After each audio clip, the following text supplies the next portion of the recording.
decirle: hágase en mí según tu palabra, según tu palabra, según tu voluntad. Hágase en mí, hágase en mí. Continuamos nuestro tema de los misterios de la vida de Jesús, recordando siempre que cada misterio de la vida de Jesús recopila todo lo que nosotros teníamos que vivir. Él lo vive para que nosotros lo vivamos como Él lo vivió. Por eso cada misterio de la vida de Jesús se tiene que reproducir en nuestra vida. Al meditarlos, tomamos toda esa luz que Él nos dejó y toda la fuerza para vivirlo como Él lo hizo. En el número 535, entramos en los misterios de la vida pública, ¿no? El primero de ellos es su bautismo. Recordemos que Juan Bautista, el precursor, realizó entre los de su tiempo un bautismo, pero era un bautismo de conversión. Por eso todo el que se llegaba a Juan Bautista era porque se reconocía pecador, reconocía que tenía que cambiar de vida. Es interesante leer el capítulo 3 de San Lucas, donde llegan a él. Decía pues a la gente que acudía para que les bautizara. Mire cómo les decía: raza de víboras, para hacerles sentir todo el peso de su pecado. ¿Quién os ha enseñado a huir de la ira inminente? Dad pues frutos dignos de conversión y no andéis diciendo en vuestro interior: tenemos por padre a Abraham, porque os digo que puede Dios de estas piedras dar hijos a Abraham. Entonces, es muy lindo porque llegan a él unos publicanos a bautizarse y le dicen qué deben hacer. Entonces él les explica a cada uno qué es lo que deben hacer, ¿no? Llegan las prostitutas, llegan los fariseos, los saduceos, y en medio de todo ese grupo de pecadores públicos llega Jesús a pedirle a Juan el bautismo de penitencia. ¿Hasta dónde llega el anonadamiento de Cristo, que se mezcla con los pecadores, se deja contar entre los pecadores, dice el profeta Isaías? Esa actitud de Jesús llegar donde Juan Bautista a pedirle, porque si todos iban, porque se reconocían pecadores, iban donde Juan a recibir un bautismo, signo de conversión, de cambio de vida, y a recibir de Juan el Bautista la instrucción ¿qué debían hacer para cambiar de vida? Cuando Jesús se mete en ese grupo de pecadores, ¿por qué lo hace? Porque con esa actitud Él está asumiendo sobre sí el pecado de toda la humanidad. Ahí se cumple lo que dice el apóstol: se hizo pecado. Dios lo hizo pecado para podernos a nosotros liberar del pecado. Acepta con esa actitud su condición de siervo doliente. Es un decirle al Padre: voy a cargar sobre mí el pecado de toda la humanidad. Y al aceptar esa condición la inaugura, o sea, le da comienzo a esa condición de siervo doliente. Por eso en la misa decimos: he aquí el Cordero de Dios que quita el pecado del mundo. También con ese bautismo Jesús está anunciando, porque este bautismo ese era solo un símbolo, porque el verdadero bautismo que Él recibió, con un bautismo de sangre tengo que ser bautizado, y cómo anhelo que llegue. El verdadero bautismo es el de la sangre que recibe en el Calvario. Y ahora sí nos vamos para adentro. Suspendamos un momentico. Decíamos entonces que ese bautismo de Jesús se cumple perfectamente en el Calvario, cuando Él recibe el bautismo de sangre, que es el bautismo de su muerte. Con ese bautismo, que ya decíamos, Él expresa la aceptación e inaugura su condición de siervo doliente. Padre complacido por ese fiat del Hijo, produce esa manifestación que se da en el bautismo de Jesús. Se abren los cielos, este es mi Hijo amado en el cual me complazco, escuchadle. Y aparece el Espíritu Santo en forma de paloma. Por eso se dice que en el bautismo de Jesús sucede una de las epifanías, o sea, manifestación de Jesús como el Mesías, como el enviado, como el Hijo de Dios. En la realización de ese bautismo, del verdadero bautismo, que es el bautismo de sangre, Jesús cumple, dice el Evangelio de Mateo, viene a cumplir toda justicia. ¿Cuál justicia? Se somete enteramente a la voluntad de su Padre y por amor acepta el bautismo de su muerte para la remisión de nuestros pecados. Cumple toda justicia. Es bien importante esa expresión que da el catecismo. Toda justicia debida a Dios. ¿Cuál es la justicia que le debemos a Dios? La primera de todas, vivir como Él quiso que viviéramos siempre. Cumplir el fin para el cual fuimos creados. Fuimos creados con una voluntad humana unida a la voluntad divina. Ese fue el plan de Dios desde el comienzo. Que la voluntad humana estuviera unida a la divina. Para poder la divina derramar sobre esa voluntad humana todo y poder reinar como reina en toda la creación. El hombre era una criatura y esa voluntad autora de esa criatura creó a esa criatura para reinar en ella, para complacerse en ella, para volcarse en ella y recibir de ella su mismo amor. Pone esa voluntad divina ahí para recibir de esa voluntad divina el amor que Él merece. Esa es la verdadera justicia con Dios. Y Jesús es ese abismo de amor que se abaja, se mete entre los pecadores, recibe el bautismo de conversión que merecen los pecadores, anunciando con eso el verdadero bautismo de sangre que iba a recibir para cumplir ante el Padre toda justicia. Porque todo pecado es una rebeldía de la voluntad humana frente a la voluntad divina. Por acá hay sillas. Todo pecado. Entonces Él asume toda rebeldía de la voluntad humana frente a la voluntad divina para cumplir ante el Padre toda justicia. Y ahí está todo, que luego lo podemos clasificar como para entenderlo mejor, porque que todo acto humano tenga un único fin, ¿cuál? La gloria de Dios, está dentro de esto, porque ¿qué le puede dar gloria a Dios sino su voluntad? ¿Qué más le puede dar a Dios la debida gloria? Su voluntad, nada más. Entonces, para yo poder darle a Dios la verdadera gloria, la que Él merece, la perfecta justicia, tengo que dárselo con su misma voluntad. Tengo que dejar que sea su voluntad la que le glorifique en mí. Y qué importante, ahí está el sentido de todo bautismo. Y ahí está la tarea de todo bautizado. Cumplir en su vida la perfecta justicia al Padre. Toda la justicia que le debemos al Padre. Por eso la Epifanía, por eso la manifestación. Uno dice, bueno, ¿por qué el Padre se le manifestó en el bautismo y no se le manifestó en otros momentos? Porque es que ese momento del bautismo lo estaba encerrando todo. Es la aceptación de rehacer en Él toda nuestra condición de hijos que perdimos en el pecado original, en el paraíso. Por eso cuando a nosotros nos bautizan, nuestro bautismo tiene que tener el mismo significado del bautismo de Jesús. Aceptar en nosotros la condición de hijos es aceptar en nosotros la condición de siervo doliente, que en otras palabras es la condición de víctimas que se ofrecen al Padre para que todo en nosotros quede consagrado al Padre. Ese ser víctima. ¿Y quién lo va a consagrar? El sacerdote. Entonces el bautismo nos participa de nuestra condición de sacerdotes, que el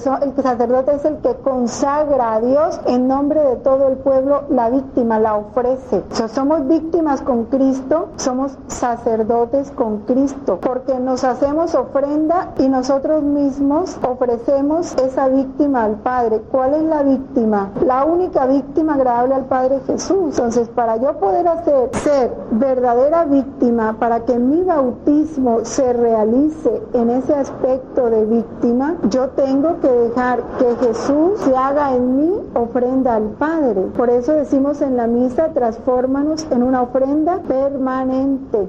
Es esa condición. Me hago víctima y con Jesús sacerdote me ofrezco al Padre. Como en la misa Él es la víctima y Él es el sacerdote y Él es el altar. De igual manera nosotros. Pero eso no se puede vivir si no hay una entrega total como la hubo en Cristo. Solo de esta manera entonces el Padre nos podrá decir: ah, este es mi Hijo amado, en quien yo tengo todas mis complacencias. Entre las manifestaciones de esa Epifanía está primero la aparición del Espíritu Santo, y no es que el Espíritu Santo llega a Jesús en ese momento, no. Ya Jesús posee el Espíritu Santo en plenitud. Primero, como segunda persona de la Santísima Trinidad, porque de Él y del Padre procede el Espíritu Santo. El Espíritu Santo es el Espíritu del Padre y del Hijo. Sencillamente el Espíritu Santo se manifiesta allí en esa unidad con el Hijo para cumplir la voluntad del Padre. Otra de las manifestaciones,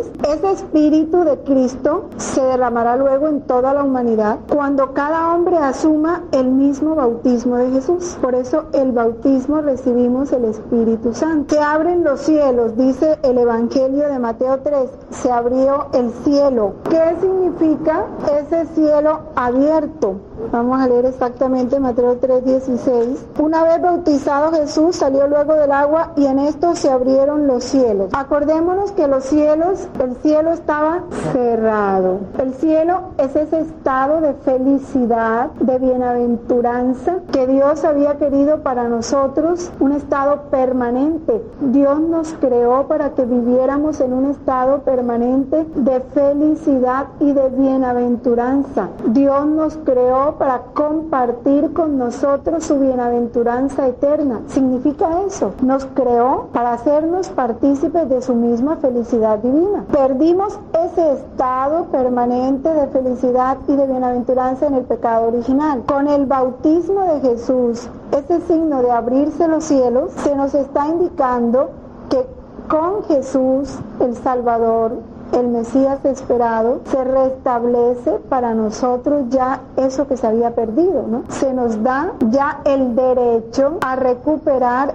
ese estado permanente de felicidad eterna. Por eso se abren los cielos. El agua quedó santificada al descender Jesús al Jordán. Y el numeral 537 nos explica muy bien esto. Por el bautismo, el cristiano se asimila sacramentalmente a Jesús, se asimila, se incorpora, dice, ¿no? O sea, incorporarse, meterse en el cuerpo de Cristo, entrar a participar en la vida de Jesús, que anticipa en su bautismo su muerte y su resurrección. Si el bautismo de Jesús le anticipa su muerte y su resurrección, nuestro bautismo, eso es lo que nos tiene que anticipar, nuestra muerte. Pero ¿cuál muerte si ya Jesús venció la muerte? Al pecado. Debemos vivir muertos al pecado. Debemos vivir muertos a la voluntad humana, que es la fuente de todo pecado. Por eso Jesús dice: quiero que estés como muerto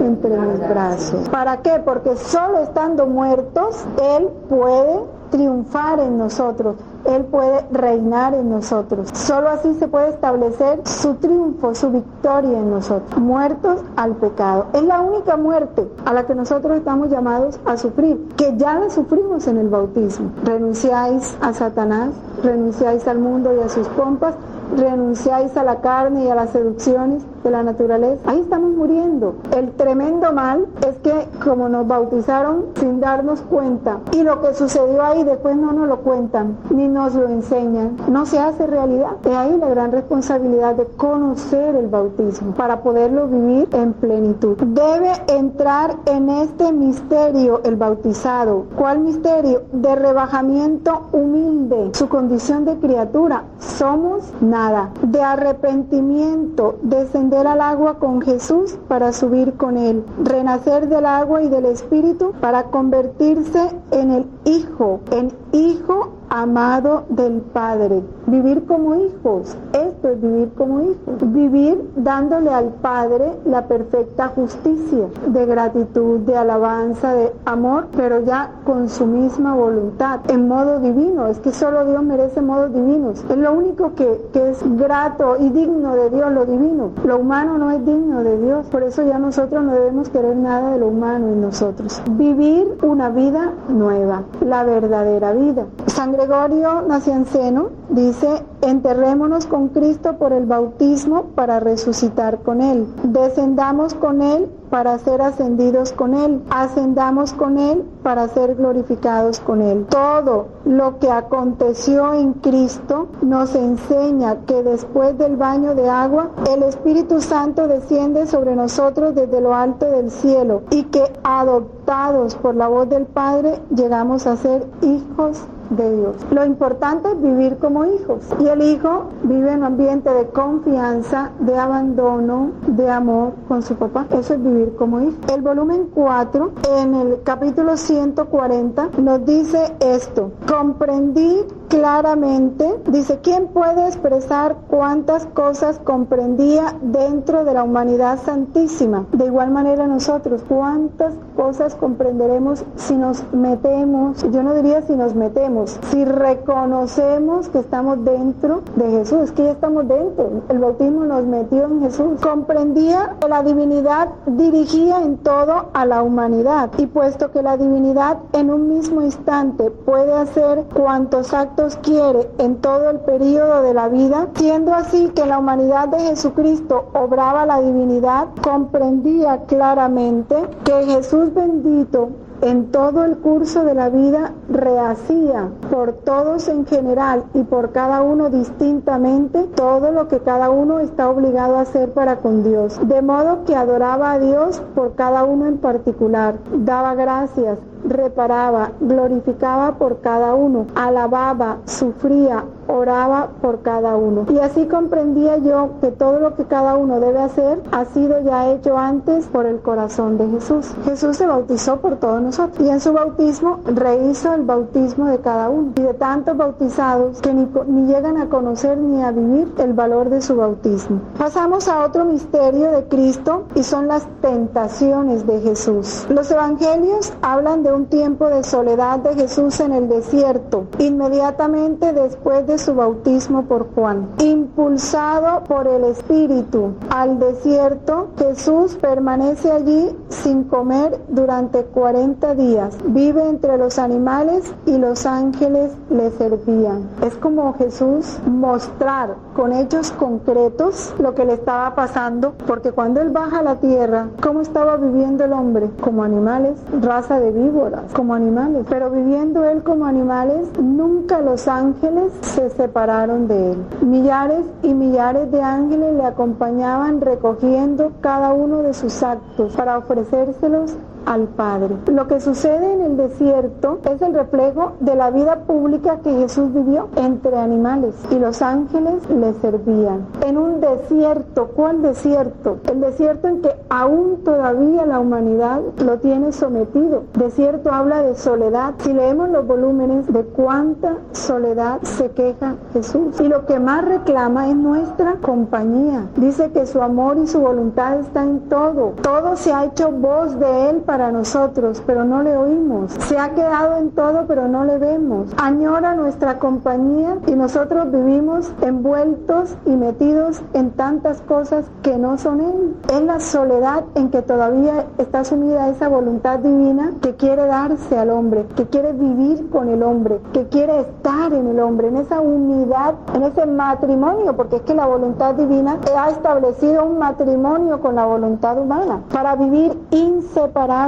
Sin embargo, cuánta soledad. Lo que vive Jesús en el desierto es un signo de lo que Él ha vivido todo el tiempo en la humanidad. Permanece sin comer. Mi alimento es la voluntad del Padre. Imaginémonos o meditemos en lo que no es una imaginación, sino una realidad. En cada bautizado se da el germen de Jesús. Está esa semillita allí de Jesús que necesita ser alimentada para poder crecer, para poder fortalecerse en cada hijo de Dios, porque ese hijo fue creado a imagen y semejanza de su padre. El padre necesita verse reflejado en ese hijo, y el reflejo del padre es Jesús. Si Jesús no crece y se fortalece en esa vida, el padre no podrá reflejarse en ese hijo. Pero el alimento de Jesús, mi alimento es la voluntad de mi Padre.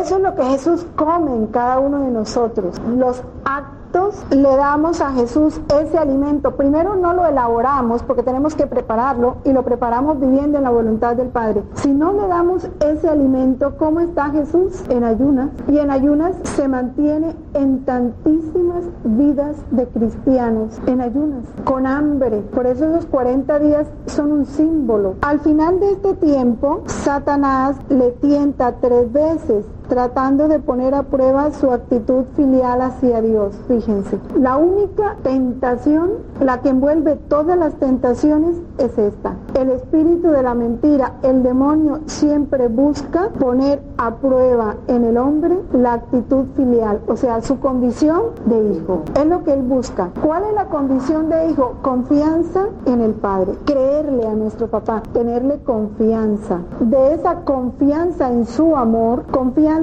en su bondad, confianza en su sabiduría, brota el abandono, brota la obediencia, brota la paz, brota la alegría. Eso es fruto de mi actitud filial con Dios, de yo saber que tengo un Padre que me ama y que ni un instante se separa de mí, que vive en mí. Esa es mi actitud filial, yo sentir a Dios en mi corazón, sentirlo conmigo, sentirlo en mí. Y esa ahí, cuando el demonio logra en un alma hacerle por lo menos titubear, dudar de ese amor infinito del Padre, alcanza victoria. Y esa fue la tentación frente a Jesús, poner a prueba su condición de hijo. Y es lo que pasa en nosotros siempre. De ahí nace la turbación, la duda, la desconfianza, el miedo, la angustia, la desesperación, la tristeza, la preocupación. Todo eso nace de ahí, de sentirme sola, de sentirme sin fuerzas. Pero si tengo a Dios, que es mi fuerza, apoyo en mi debilidad,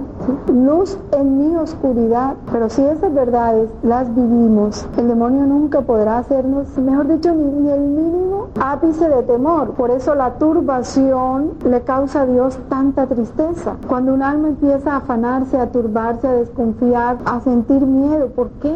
Jesús rechaza estos ataques que recapitulan las tentaciones de Adán en el paraíso y las de Israel en el desierto. ¿Cuál fue la tentación de Adán? Desconfió de Dios. Dios le dijo: no comas, porque si comes morirás. Y el demonio le dijo: mentira, no vas a morir, vas a ser igual a Dios. Ya Dios lo había hecho igual a él, perfecta imagen y semejanza suya, rey de toda la creación. El hombre se olvidó y desconfió de Dios y le hizo caso al espíritu de la mentira. ¿Qué le pasó a Israel en el desierto? Es que miren todas las manifestaciones de amor y de bondad que Dios había tenido con el pueblo de Israel. Lo de Noé, lo de Abraham, luego lo saca de Egipto, y con qué prodigios. Es que acaba con todo un ejército del faraón, casi que con todo un pueblo. Son prodigios. Abrir camino en el mar solo para que pasen sus hijos. No podía Israel haber palpado en todo eso el infinito amor, poder, misericordia, sabiduría de Dios. ¿Y qué le pasó? Se le olvidó. Y entonces, un día que tienen fatiga, ay no, llévanos a Egipto, que mejor son las cebollas de allá y nos vas a dejar morir de hambre aquí. Sabiendo que todas las plagas que afectaron a Egipto, ninguna tocó a los hijos de Israel, ninguna. A ellos les tocaron las tinieblas. En cada casa de los israelitas había luz. A ellos se los comían las plagas, a los israelitas no los tocaban. A ellos se les murieron todos los primogénitos. En cada casa donde había un israelita no llegaba la sombra de la muerte. ¿Podía Dios demostrar más amor, más poder, más misericordia?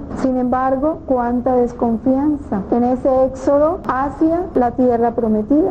Es exactamente, estas son nuestras tentaciones, esas. Todo lo que a nosotros hemos comprendido de verdad, todo lo que se nos ha enseñado, todo lo que repetimos en la Biblia, esos salmos de confianza: yo sé que tú eres mi pastor, ¿sí? Nada me faltará. Todo eso lo cantamos, lo leemos, lo rezamos, y cuando empieza el temblor o el maremoto, cualquiera que sea, o económico o afectivo o enfermedad o salud o cualquier cosa, ahí que ahí veces nos turbamos. Por eso es tan importante comer la verdad y mantenernos alimentándonos de la verdad. El conocimiento de la verdad se va haciendo luz y fuerza, soles, para que cuando lleguen esas nubes, este sol esté tan fuerte de la verdad que transforme esas nubes en luz, y en vez de haber derrota hay victoria, como la hubo Jesús en el desierto, porque ahí están todas las tentaciones. Vamos a leer el 21:19 del Catecismo, que nos amplía un poco esto. Jesús le dice al diablo: no tentarás al Señor tu Dios. ¿Cuándo le dijo así? Cuando le dijo: ¿sabes? Los salmos dicen que Él pondrá ángeles que te reciban. Tírate de ahí, que los ángeles te recibirán. No tentarás al Señor tu Dios. ¿Qué quiso decir Jesús con eso? La acción de tentar a Dios consiste en poner a prueba de palabra o de obra su bondad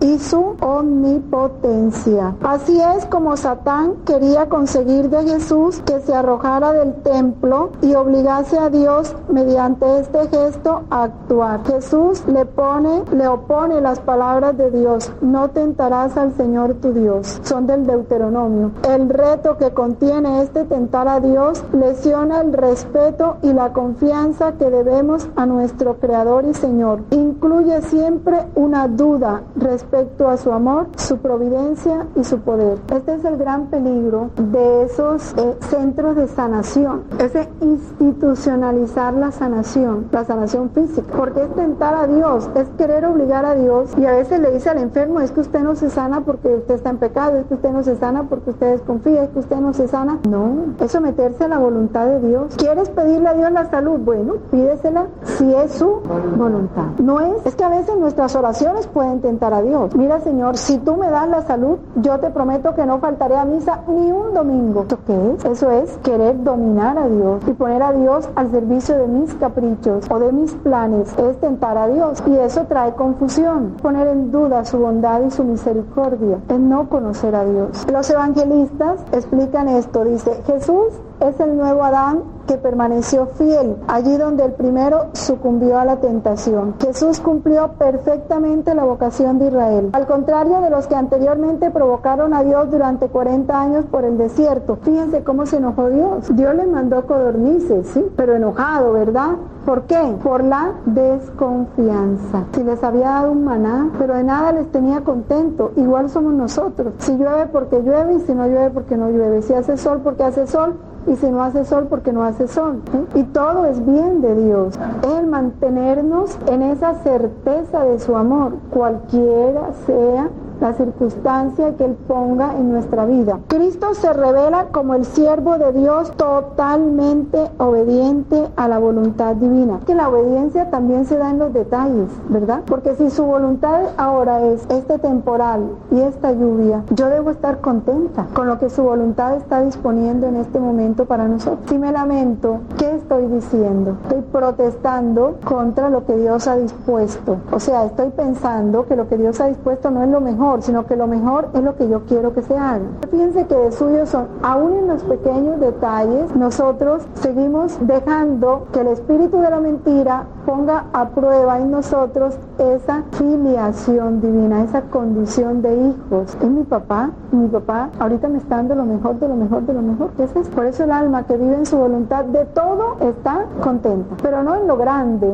Pensemos también en lo pequeño, en lo sencillo, en lo de cada día, en lo ordinario. En esto Jesús es vencedor del diablo.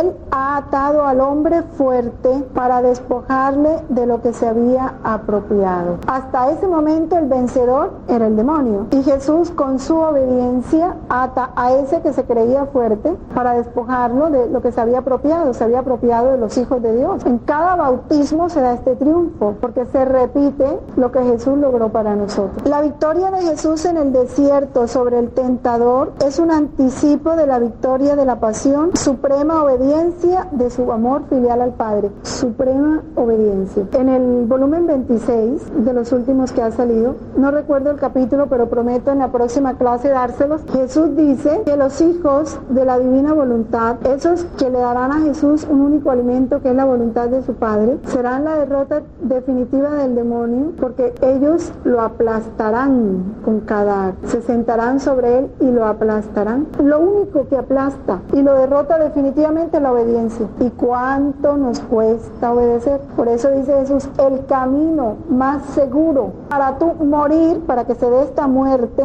es la obediencia. Y es el campo donde más me demoro, dice Jesús, hasta que no deje aniquilada totalmente esa voluntad humana. Jesús no deja de trabajar en el campo de la obediencia con aquel que ya se ha entregado a él para que él reine. Entonces no nos extrañemos y más bien dispongámonos. En el volumen 16, el capítulo 14, la voluntad de Dios es infierno para el demonio y solo la conoce para odiarla. ¿Qué importa que ya lo hayamos leído? Pero es tan interesante. Es del 9 de septiembre de 1923. Miren lo que dice. Hija mía, ¿por qué temes? ¿No sabes tú que lo que menos sabe de mí, la serpiente infernal, es de mi voluntad? Porque no quiso hacerla y no haciéndola, no la conoció ni la amó, y mucho menos penetró en los secretos de mi inescrutable querer, para conocer los efectos y el valor de mi voluntad. Y si no los conoce, ¿cómo puede hablar de ella? Era que Luisa pensaba que el que le hablaba era el demonio y no Jesús. Es más, la cosa que más aborrece es que el alma haga mi voluntad, porque es que esa es su derrota. A él no le importa si el alma reza,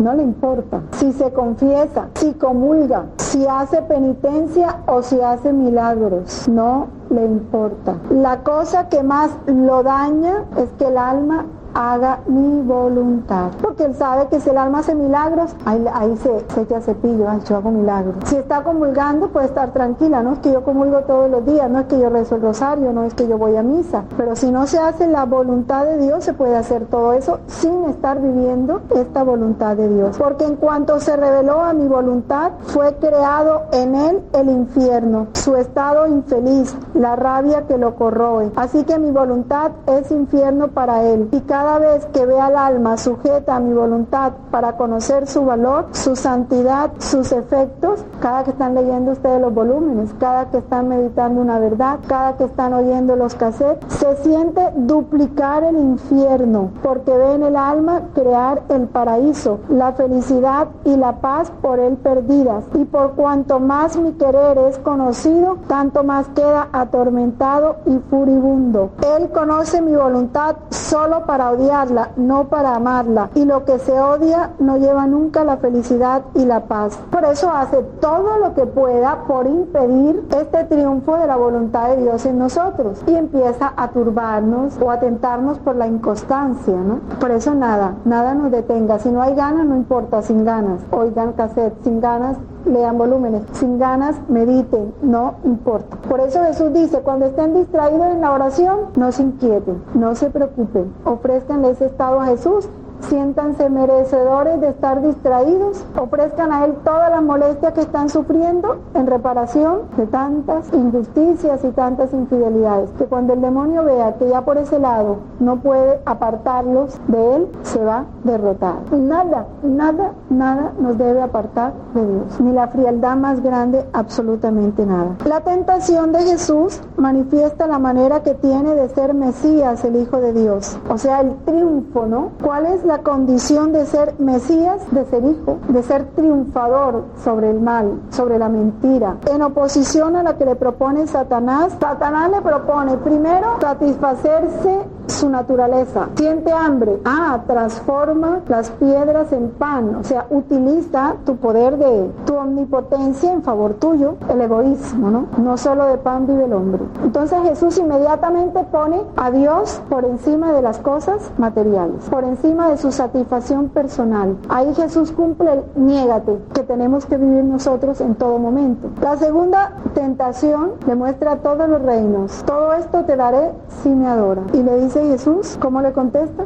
Adorarás al Señor tu Dios y solo a Él le servirás. Que es otra tentación que vive el mundo. Porque para tener trabajo y dinero, ¿a cuántas cosas no se someten? ¿Cierto? Ponen a Dios por debajo y al hombre por encima. O para tener poder, o para tener fama, o para tener estima, o para no perder una amistad, o para que no hablen mal de mí, para tener a todo el mundo contento, ponemos a Dios debajo y le decimos al demonio, sí, dame eso que necesito a cambio de después. Se hace el trueque. Eso vive el mundo hoy. Siempre digo, antes tuvieron que quitarlas, antes había misa a las 5 de la mañana y las quitaron porque nadie iba. Y supuestamente es que nadie iba porque era peligroso. Pero hoy a las 5 de la mañana, 4:30 de la mañana, ves tú la gente caminando, rindiendo culto al cuerpo. Ahí no existe el peligro, ahí se las ingenian para vencer el peligro, ahí sí se pueden levantar temprano, ahí sí alcanza el tiempo, porque no es para Dios, porque es para ti, porque es para conseguir lo que tú quieres, para que te alaben, para que te admiren, para tú sentirte bien. Esas fueron las tentaciones que Jesús venció en el desierto, y esas son las tentaciones a las que ahorita están venciendo al mundo, están dominando al mundo. ¿Qué? No es sino mirar todo eso,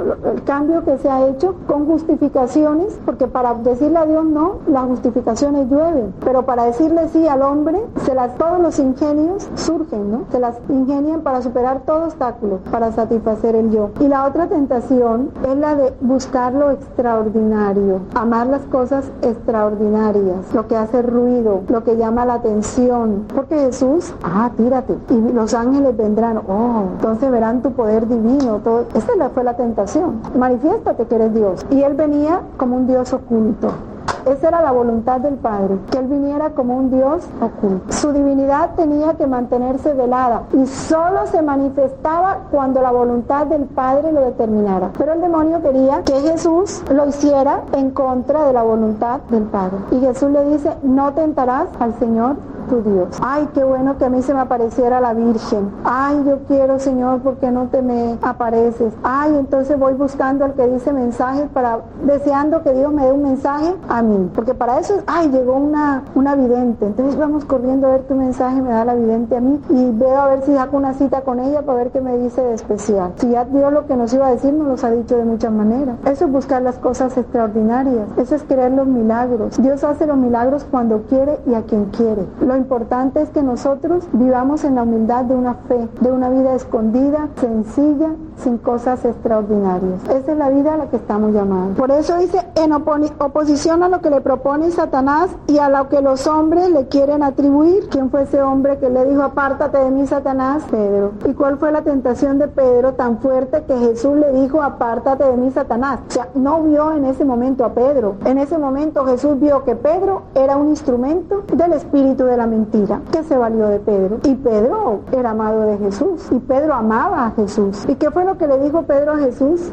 Húyele a la cruz, húyele. Si sabes que te van a matar, pues ¿para qué vas? Te van a crucificar y a poner preso. No, Señor, no vas. Húyele a la cruz. Apártate de la cruz. Esa fue la tentación. Y esa es la tentación de los hombres. Apartarnos de lo que Dios quiere darnos, de esa moneda de cielo. Sea una enfermedad, sea lo que sea. Porque ha cogido tanta fuerza en la deshonestidad. Porque la gente quiere conseguir dinero, no quiere someterse a lo que Dios le quiere dar, sino que quieren tener más allá de lo que Dios le quiere dar. Entonces viene la deshonestidad. ¿Por qué? Porque si Dios quiere someterte a pobreza, ¿por qué te resistes a la pobreza? Ese es subirle a la cruz. Nos parece que la cruz solo es la muerte, ¿no? También es la muerte, que la muerte no es ni cruz. Yo no sé ni por qué le llamamos cruz, pero la muerte no debe ser cruz para nosotros. La muerte es victoria. Por eso Jesús vence el tentador a favor nuestro. No tenemos un sumo sacerdote que no pueda compadecerse de nuestras flaquezas, sino probado en todo igual que nosotros, excepto en el pecado. La iglesia se une todos los años durante los 40 días de Cuaresma al misterio de Jesús en el desierto, pero se une para que esta verdad la recordemos y la vivamos todo el año. No es solo para ese tiempo. Y qué dolor cómo se vive la Cuaresma. ¿Cómo debiéramos vivir la Cuaresma? Jesús se metió al desierto, nosotros sacarlo del desierto, ¿verdad? Vivir unido a Él, amándolo, consolándole. Ese debe ser nuestra Cuaresma. Hacer lo que hacían los ángeles en el desierto, ir a hacerle compañía a Jesús y sacarlo de su soledad. Darle el pan que no comió, que es el pan de su voluntad. Esa debe ser nuestra Cuaresma. No hacer nuestra voluntad, sino la voluntad del Padre para darle alimento a Jesús. Él aguantó hambre por mí, yo voy a llenar de voluntad humana para que Él coma voluntad divina. Es servirle como le servían los ángeles. Es quitarle la compañía de los animales y darle la compañía de sus hermanos, de esos que lo aman. Que Él sienta realmente que estamos en Él, viviendo en Él y dejándolo a Él vivir en nosotros. Esa es la verdadera cuaresma. Si no, no se vive la cuaresma. Y esa cuaresma tiene que ser prolongada. Ahora sí entramos a hablar del reino de Dios. También estos numerales son bellísimos. Jesús dice en Marcos 1:15: el tiempo se ha cumplido y el reino de Dios está cerca. Convertíos y creed en la buena nueva. Qué importante. Jesús dice, está cerca, porque ese reino todavía no está establecido. Estaba establecido en Jesús y en María, pero en el mundo no, ¿verdad? Primero tenía que la voluntad del Padre inauguró en la tierra el reino de Dios. ¿Cuál es la razón del reino de Dios, del reino de los cielos? Hacer la voluntad del Padre. El reino de Dios está centrado en la voluntad del Padre. Hablar del reino de Dios sin tocar la voluntad del Padre, sin tocar el reino de su voluntad, es decir, mentiras, como se está pretendiendo presentar ahora el reino de Dios. El reino de Dios, satisfacción de los bienes materiales. El reino de Dios, satisfacción de la parte afectiva a nivel humano. Ese no es el reino de Dios. El reino de Dios es la voluntad del Padre. La voluntad del Padre es ¿cuál? Elevar a los hombres a la participación de la vida divina. ¿Por qué habla de elevar? Porque el hombre, ¿se acuerdan esa figura que presenta Luisa en el volumen? ¿Cómo muestra a Dios a la humanidad? Una persona encorvada, con la cabeza así, mirando a la tierra, sin poder levantar la cabeza, con un manto negro encima, caminando siempre mirando hacia abajo, hacia la tierra, pegada de las cosas de la tierra. Cuando Jesús dice que la voluntad del Padre es elevarnos, elevar a los hombres, es primero quitarle ese manto negro, que es el manto de la mentira, de la ignorancia de la verdad, porque la ignorancia de la verdad es oscuridad, es tiniebla. Quitarle ese manto, y ese manto se lo quita Cristo, que es la verdad, con su palabra, que es la verdad, conociendo su palabra, levantando sus ojos al cielo. Esa es tu patria, allá está tu familia, esa es tu meta, no esta. Trabaja para el cielo, estudia para el cielo, camina hacia el cielo. Esa es la voluntad de Dios, elevar al hombre. Pero cuando hablamos del cielo, no de ese firmamento que vemos, son las cosas de arriba. Poner al hombre a mirar la vida de Dios, esa vida divina que es nuestra vida. Esa es la que tenemos que vivir, la vida de Dios, la vida del amor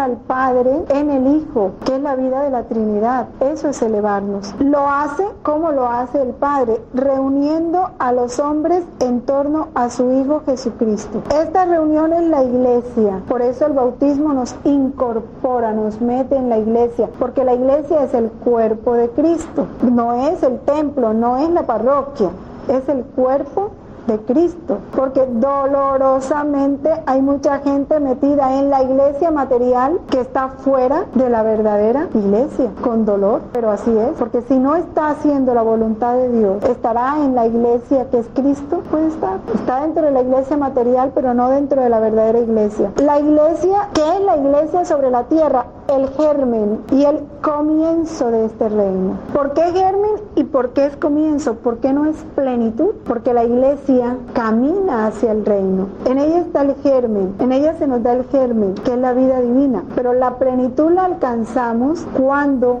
ya no tomamos esa vida divina a gotas como en los sacramentos, sino cuando dejamos que Dios mismo entre a vivir plenamente en nosotros. Esa voluntad divina sea todo en nosotros. Ahí se da la plenitud del reino, en cada uno. Y dándose en cada uno, se dará en plenitud en la iglesia cuando Jesús sea todo en todo. Mientras tanto está en germen, está en comienzo. Cristo es el corazón mismo de esta reunión de los hombres como familia de Dios. El corazón es el motor, ¿verdad? Cristo es corazón, Cristo es cabeza, Cristo es sangre, Cristo es todo. Los convoca en torno a Él por su palabra, por sus señales que manifiestan el reino de Dios, por el envío de sus discípulos. Sobre todo, Él realizará la venida de su reino por medio del gran misterio de su Pascua. Qué importante es esto. Realizará la venida de su reino por medio del gran misterio de su Pascua. ¿Cuál es el misterio de su Pascua? Su muerte en la cruz y su resurrección. Cuando yo sea levantado a la tierra, traerá a todos hacia mí. A esta unión con Cristo están llamados todos los hombres. Jesús vivió la muerte en la cruz por mí. En la cruz quedamos clavados con Él todos. Pero hasta que en mi vida esa crucifixión no se realice, yo no participo del misterio de la la Pascua. Hasta que yo no resucite con Cristo. ¿Resucito con a qué? A una vida gloriosa. Allá no vivir más la vida material. Allá no vivir más de una voluntad humana. Mientras eso no se dé, la Pascua de Jesús no se ha cumplido en mí. Y si el medio para que este reino, para que se realice la venida del reino es su Pascua, el reino de Dios no se establecerá en mí hasta que yo no muera totalmente con Cristo en la cruz y con Él resucite a una vida nueva. Muera a mi vida y deje que Él viva en mí. De lo contrario, eso no se da. Hay que morir totalmente, sepultarnos con Cristo, vivir escondidos con Cristo en Dios. El Monseñor Martínez en su libro El Espíritu Santo lo dice. La tarea del Espíritu Santo en nosotros es ir soplándonos hacia la cruz. Solo en la cruz, cuando seamos muertos en la cruz, entonces se nos reconocerá como verdaderos hijos de Dios. ¿Cuándo reconocieron a Jesús como hijo de Dios? Después de que murió. Verdaderamente este es el Hijo de Dios. Eso que se dio en Él se dará en nosotros. Solo cuando nos dispongamos a dejar que el Espíritu Santo nos clave en la cruz y nos mate totalmente a través del camino que Jesús pone, la obediencia. El morir a todo, a nuestros gustos, a nuestros caprichos, a nuestros deseos. Hay un volumen, creo que el 16, que dice que hasta que no muera en nosotros todo gusto, todo deseo, todo afecto, no podrá Jesús vivir plenamente en nosotros. O sea, no podrá resucitar, no podremos resucitar hasta que no muramos totalmente. Entonces hay que dejar que el Espíritu Santo realice esta tarea en nosotros. El camino es la obediencia. A través de la obediencia Él va matando en nosotros todo lo que no es de Él, lo que no le pertenece. Por eso dice el apóstol, la muerte para mí es ganancia. Y hay que considerar cada oportunidad de morir,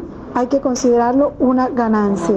El anuncio del reino. Todos los hombres están llamados a entrar en el reino anunciado en primer lugar a los hijos de Israel. Este reino mesiánico está destinado a acoger a los hombres de todas las naciones. Para entrar en él es necesario acoger la palabra de Dios, la verdad. La palabra es la verdad. Si nos cerramos a la palabra, así recemos, así vayamos a misa, así comulguemos, así hagamos muchas obras de caridad, no se establecerá el reino en nosotros, porque el reino es Él mismo y Él se va estableciendo a través de su palabra y su palabra es semilla de verdad. El reino pertenece a los pobres y a los pequeños, es decir, a los que acogen con un corazón humilde, lo acogen a Él con un corazón humilde. Si no os hacéis como niños, no entraréis en el reino de los cielos. Bienaventurados los pobres, porque de ellos es el reino de los cielos. Yo te alabo y te glorifico, Padre, porque has escondido estas cosas a los sabios y prudentes y los has revelado a los sencillos y a los pequeños. Es a los pequeños a los que Dios se digna revelar los misterios del reino. Ya Jesús desde el pesebre se identifica la Virgen María en el libro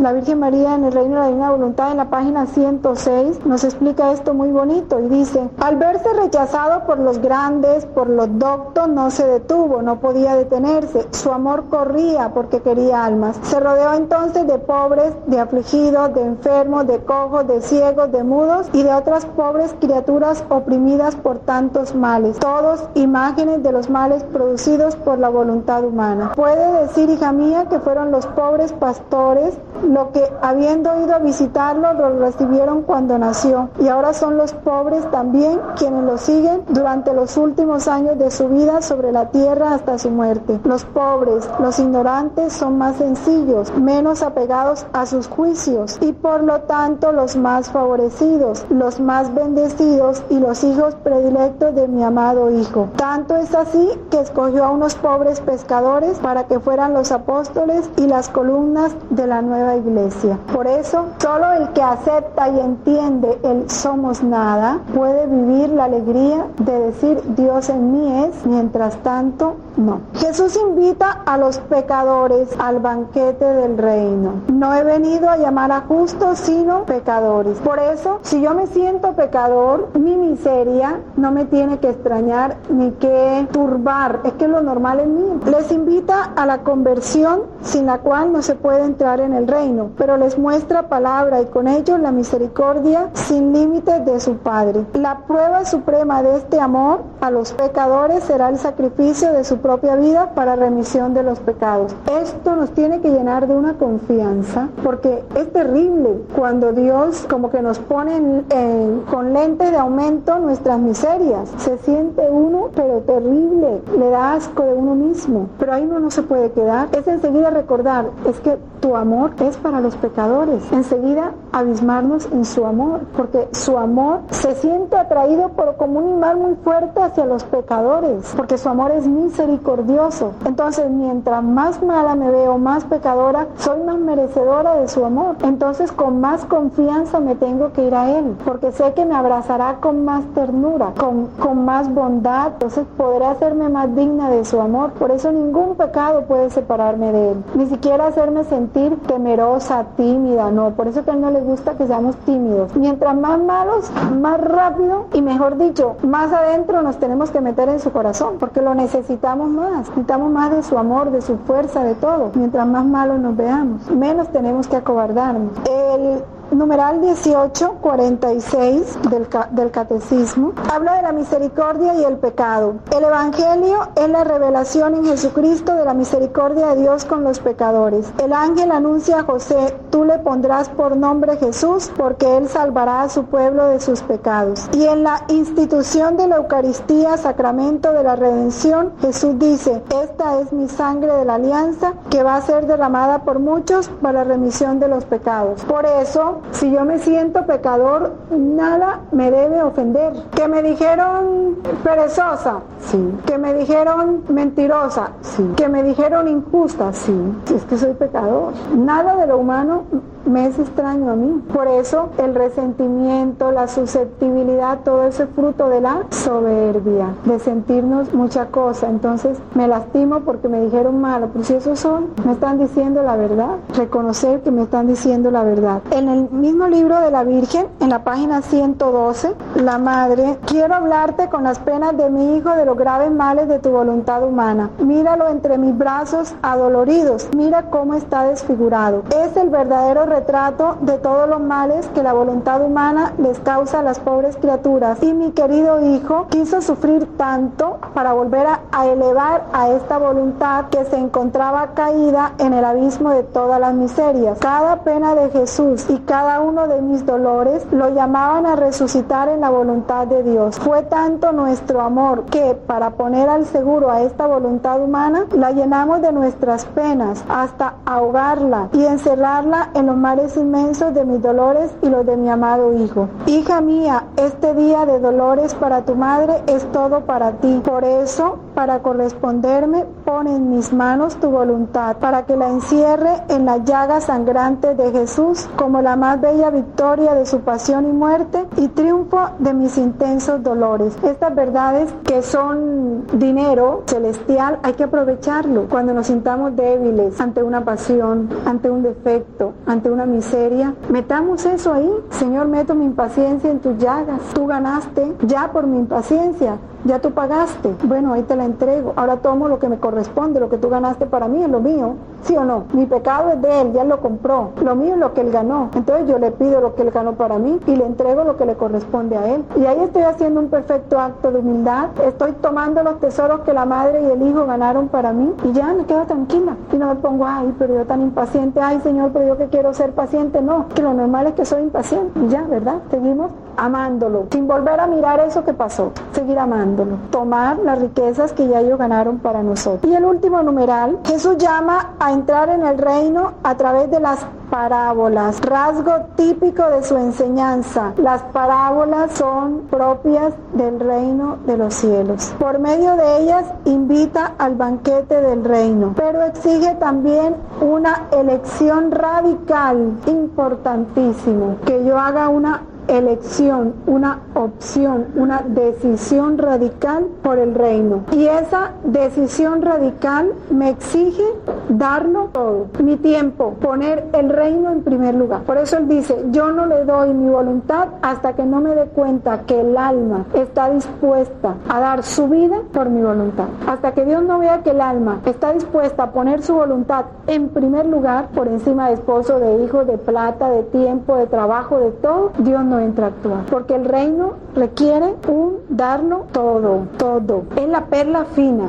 por la que hay que venderlo todo. Es ese tesoro escondido. Las palabras no bastan, hacen falta las obras. Lo dice Mateo 21, 28, 32. Un hombre tenía 2 hijos. El primero llega y el papá lo manda, vete hoy a trabajar a la viña. Pero el hijo le dice sí y no va. Pero viene el otro y le dice no quiero y va. ¿Quién agradó al padre? El que fue. El que dijo no, pero fue. Entonces no son las palabras, sino, miren esto qué hermoso. Las parábolas son como un espejo para el hombre. ¿Qué significa? Mírate, ¿sí? Ponte frente a las parábolas y mírate reflejado en las parábolas. Por eso tenemos que meternos en las parábolas. No pensar que las parábolas son para el vecino, para fulanito, no. Son un espejo para mí. Cada parábola es un espejo en el que yo tengo que reflejarme, que verme metido ahí. Acoge la palabra como un suelo duro o como una buena tierra. ¿Qué hago yo con los talentos recibidos? El talento es el bautismo. El talento son las gracias. El talento son las inspiraciones que el Espíritu Santo me da a cada instante. El talento es la verdad conocida. Jesús y la presencia del reino en este mundo están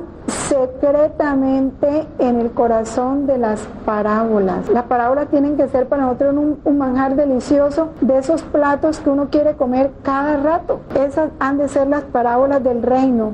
Es preciso entrar en el reino, es decir, hacerse discípulo de Cristo para conocer los misterios del reino de los cielos. Hacerse discípulo de Cristo. El que quiera ser mi discípulo, condición, niéguese. Primera condición, niéguese. Ya vimos, muera, niéguese, muera. A los criterios, a los gustos, a tu tiempo, a todo. Segundo, toma tu cruz. Toma como una tentación el huir de la cualquiera que sea enfermedad, sea pobreza, sea soledad. Toma tu cruz, no la dejes, no la abandones, no se la des al vecino, ni a tu esposo, ni a... Tómala.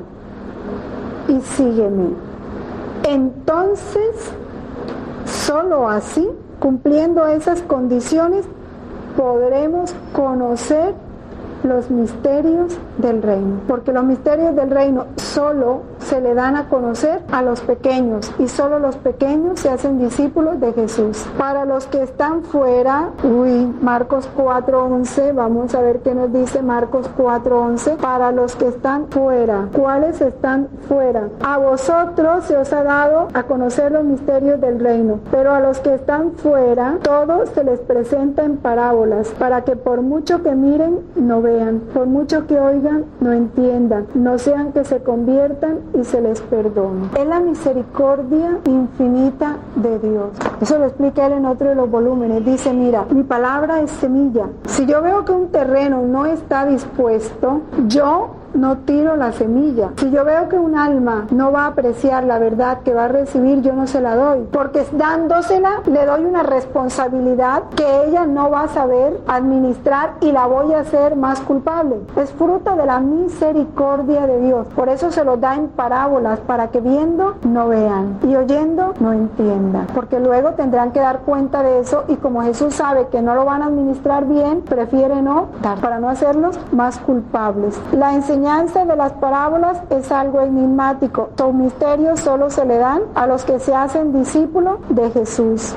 El volumen 3, en el capítulo 100, rapidito, pero ya vamos a acabar, habla de ese campo sembrado por Jesús, en donde crecen malas hierbas y espinas que sofocan las espigas que han quedado e impiden que germina otra. Por eso es necesaria la purificación. Por eso habla aquí de las destrucciones, de los castigos, ¿no? Porque donde él ha sembrado se ha llenado de espinas que ahogan las espigas. Entonces él tiene que limpiar el campo. Y en el volumen 19, en el capítulo 32, Jesús habla de los conocimientos de su voluntad y dice, sin todos los conocimientos, oiga, sin todos los conocimientos y las manifestaciones que ha hecho solo a Luisa, por eso es que hay que leer los volúmenes de Luisa, no hay posibilidad de poseer este reino de la divina voluntad. Sin todos los conocimientos, se quedarían solo en el reino de la redención. Lo dice el volumen el 19 en el capítulo 32, el 1 de julio de 1926. Ya ustedes lo meditan en su casa. Y el numeral 2613 del catecismo también dice algo muy bello. Mateo 26:13.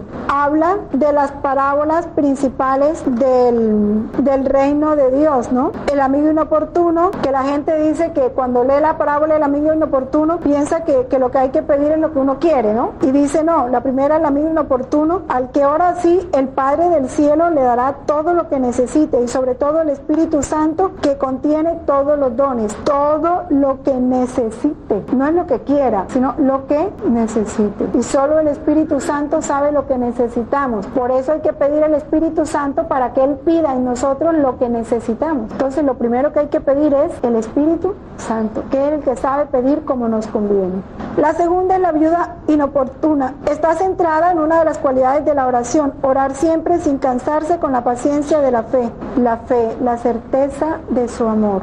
Y la tercera, el fariseo y el publicano, la humildad. Ahí está la condición de la verdadera oración, cuya única petición, en resumen, tiene que ser ¿cuál? El reino, la voluntad de Dios, la gloria de Dios. Que en nosotros se cumpla lo que Él quiere. Bueno, que la Madre se encargue de cuidar todo este tesoro de verdad que Dios nos ha entregado, que ella lo cuide en nuestro corazón y haga producir el 1,000,000 por uno, para darle gloria a Dios. Dios te salve María, llena eres de gracia, el Señor es contigo. Bendita tú eres entre todas las mujeres y bendito el fruto de tu vientre, Jesús.